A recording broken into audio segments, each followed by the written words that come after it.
share what I do with people so that they understand where I'm coming from and where I'm headed.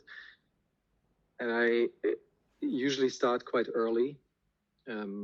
My parents were self-declared hippies and natural scientists. And I think both elements are important because as self-declared hippies, they wanted to make the world a good place for all life. And as natural scientists, they had a understanding of coming from first principles and reasoning the way up and trying to falsify it every step. And I was basically brought up in both of these notions, right?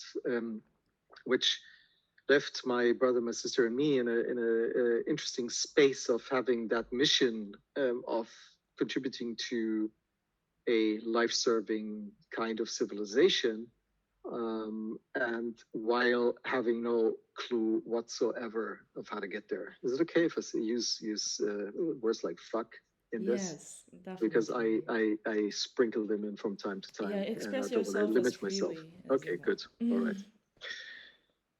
So I had no fucking clue of how to do that, essentially. And I stumbled into the internet sometime in the 90s, discovered that with a computer, an idea, and an internet connection, I could solve problems, real world problems, which got me started on building many digital platforms, starting in the 90s, as I said, which then turned into a bunch of non-profit activities over the time. I see. And through those, I met really amazing people who taught me a lot about the first principles of how civilization emerges from these first principles. And by that helped me see some more clarity in my confusion of how to move towards a life-serving civilization. And this has been a long journey. It's an ongoing journey. It's probably never finished. But I would say that at this point in time, I'm very happy to have a group of people around me who have done similar work, with whom I can work on really meaningful projects towards that already mentioned outcome. That's one really important strand. Another important strand is I put my family at the center. So I have a 16-year-old trans daughter. I have a 3.5-year-old daughter and my wife. And we hop between Berlin, or Germany more or less, and Costa Rica, because my wife is from Costa Rica. Cool. Yeah, they are specifically, the kids are the main reason for all my doing, because they represent the future to me. Not specifically my kids, not specifically their future, but the future of humanity, because that's all I know, right? I know how to be a human, and so I want to be the best at that. So that was a long introduction, but I think that gives some context. Yes, thank you. Why Costa Rica initially? I'm curious. Just because my wife was born there and grew up there. So you didn't meet her there? You met her outside, and then you. Yeah, we actually met. I met her in Spain. She met me in Mexico. That's how history tells it. Got it. Interesting. So we were at unconferences, at a series of unconferences, and we met near Barcelona. She doesn't really remember that, but we have actual proof of that we met. I get it. But I definitely do remember, and then I don't know, half a year later or something, we met in Mexico at another conference, and she remembers that. Yeah. So. What was your first encounter with the internet? My first encounter with the internet. Or a series of the first ones. What did you search online for? What kind of service did you register for? All right. So the first thing I did on the internet was to create a website that invited people to join the tribe. Nice. I think that was in, I don't know, maybe 93? Yeah, wow. Something like that. Nice. What kind of tribe was that? Were you leading it?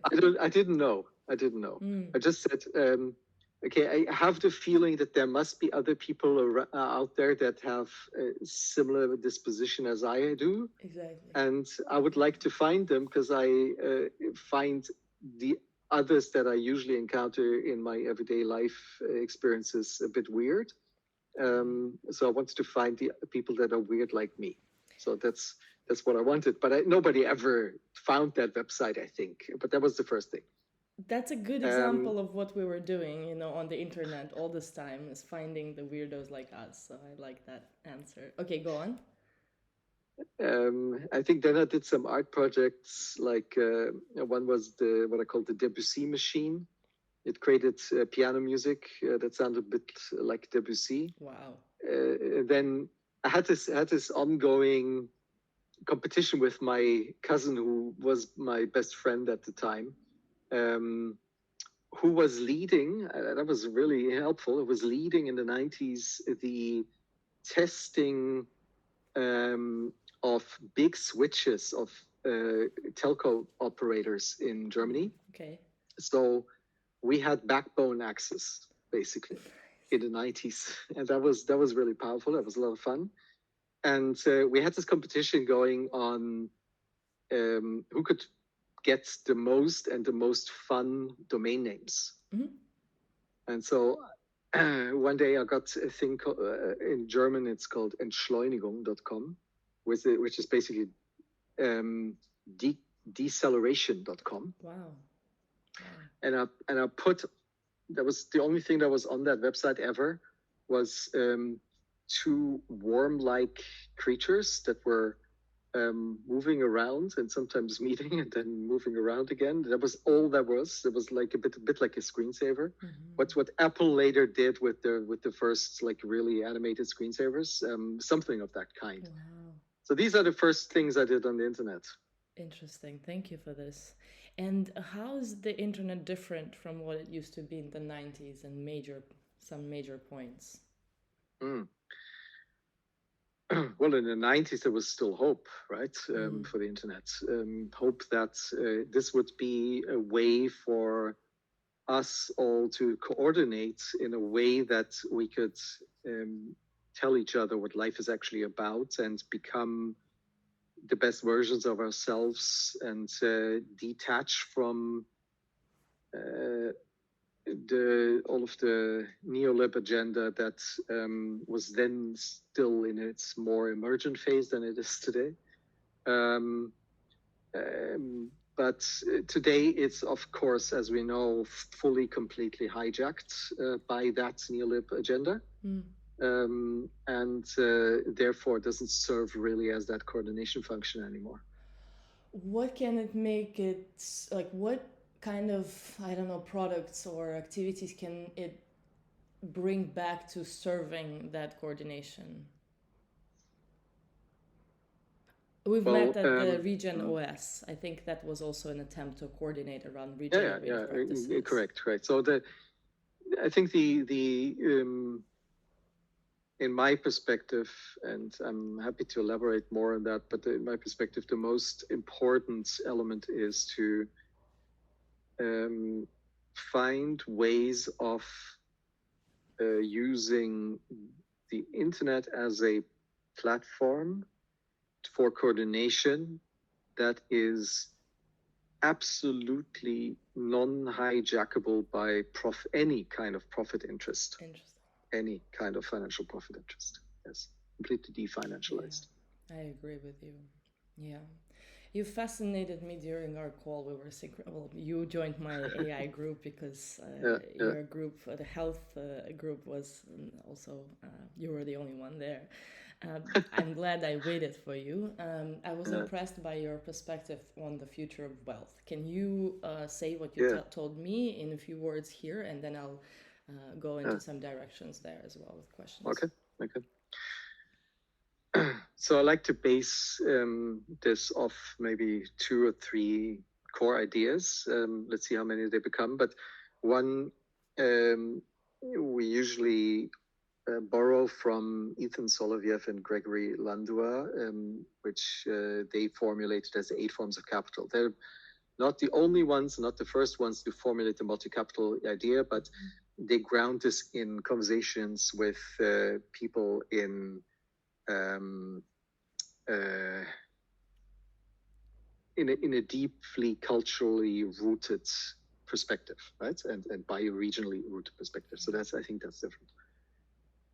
And if we, and I'm just quickly going to say the 8, so we have a rough understanding. There is financial capital, there's material, and there's living capital. Then there are social, experiential, there's a social, cultural, intellectual, and spiritual capital. So the reason why I packaged them in those is financial capital is fully abstracted and is designable. Material and living capital are quantifiable, or like financial capital, and the last five are not quantifiable in any way, right? And I think that's important. It can only be subjectively measured, qualified, right? All right, so that's one. Then the other thing is that we like to say that 300,000 years of being human is stronger in us than 300 years of industrialized colonial destruction. So if we get in touch with that, with the 300,000 years of what humanness means, then it becomes really easy and obvious to look at life through the lens of these 8 forms of capital and really get a sense of that you're actually wealthy if you have a balance across these modalities, right? And now, just as a little step out of that, the way we think about our work is that it is the empowerment of people to live according to that deep knowledge without having to step back into Molochian shit show every Monday and be hijacked by perverse incentives, basically. Yeah. Do you think you were able to establish your life to live freely from those perverse incentives? How were you able to do it? I would say I'm extremely lucky and privileged, and in part also hardworking, to say that to a amount where that's possible inside of the current paradigm where I'm right now in Berlin. To be living in Berlin requires you to be part of it.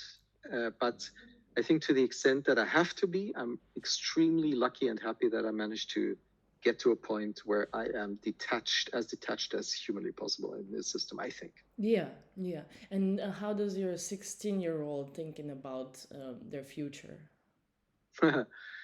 So Noah was the youngest active member of Fridays for Future when she was 10. Okay. So I think that explains already a lot. Noah is with her friends organizing pro-Palestine demonstrations in Berlin. Noah is very politically aware and active, is very much involved in the conversations we have, my peers and I, can speak at eye level about all of this. Cool. So I don't know what path Noah is going to take, but I know that Noah is fully equipped to navigate effectively in the liminal space between a really good life and the current shit show without being hijacked. So I have no real answer on the concrete outcome. So we're all in quite strong coherence around the assumption that we will be, we meaning right now, meaning the Central European sphere, will be hitting a massive wall within the next 5 to 10 years. And all of humanity will be hitting another wall at the same time. And that there are some things that need to be in place for us to navigate that properly, but we're quite aligned on that. And financially speaking,